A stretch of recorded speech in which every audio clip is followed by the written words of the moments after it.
Demonstrating compliance with the NIS2 directive requires a structured approach, including monitoring, testing, and continuous improvement. Consider these best practices for NIS2 monitoring, testing, and improvement. 1. Schedule regular penetration testing and vulnerability assessments across all relevant systems. 2. Conduct periodic tabletop exercises to test incident response procedures and team readiness. 3.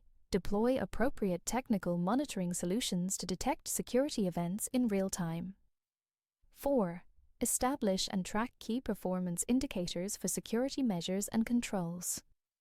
5. Implement a supplier monitoring program to assess the security posture of critical partners.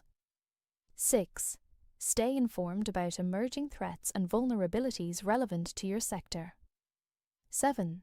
Regularly update policies and procedures to address new threats and regulatory guidance. And last, 8. Conduct annual comprehensive reviews of the entire compliance program's effectiveness. To learn more about NIS2 compliance, please visit kiteworks.com.